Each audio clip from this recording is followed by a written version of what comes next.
Hello, it's Dan Webster here. I am back in the golf studio at St Anne's Old Links Golf Club, and I just thought I'd give you a quick understanding of the difference the effect of a draw and a fade will have on a golf ball. So obviously lots of golfers talk about wanting to hit a draw and maybe wanting to hit a fade. You'll see personally on my behalf, I like to hit a fade with my irons and a draw off the tee. Really, fade for me gives control, draw gives me a little lower spinning flight, a bit more distance. So I'm just going to do a little test now. I'm going to be using TaylorMade TP5 ball. I'm also going to be using the P790 iron. I've got a couple of little lines on the ground here just to help me describe how I'm going to hit the fade and how I'm going to hit the draw. And we're measuring with GC2 HMT. So nice and simple. What I'm going to do is going to hit a couple of shots with a fade, a couple of shots to draw, and look at some of the numbers. Okay, so hitting the fade. First of all, I'm going to set up square. You can see the red line in front of me is square. And then just during my setup, I'm just going to slightly open my stance, leave my blade pointing down the target line, and really feel during the downswing, I'm going to pull the club across this left-hand line, okay? So the line to the left. My hands are going to feel as they go left, and I'm going to try and hold the blade square or slightly open during the swing. Okay, sure enough, you can just see on the screen in front of us, that has got a little fade to it.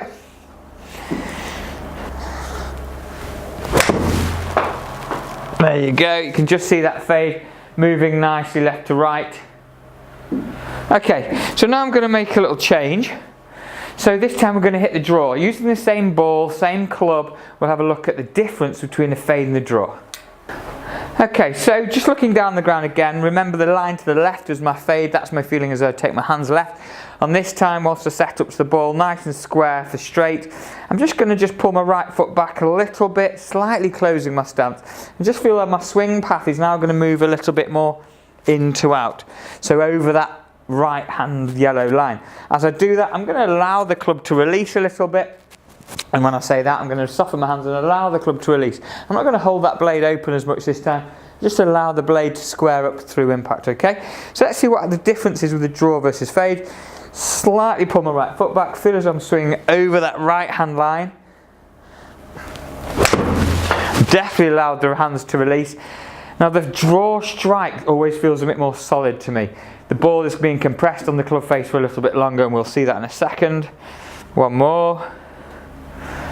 And we'll probably see a difference in distance. So final shot, pull the right foot back a little bit. Again, taking that club over the right hand line. Definitely took the club over the right hand line. You can see the ball starting further to the right. Okay, let's just have a quick look at the numbers and see how the effect of a draw versus fade is on some of the numbers on the screen. Okay, as we can see from the screen in front of us now, the ball speed with the fade was certainly slower.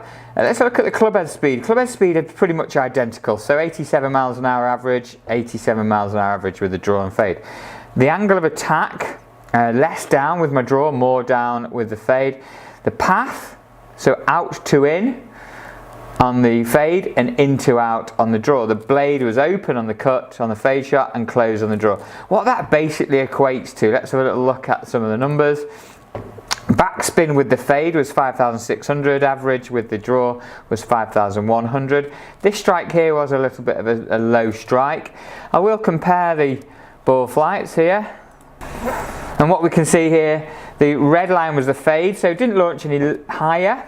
Did go a lot shorter in distance, more backspin. Carry distance was 15 yards difference. My draw averaged at 180 with the 7-iron and the fade at 163.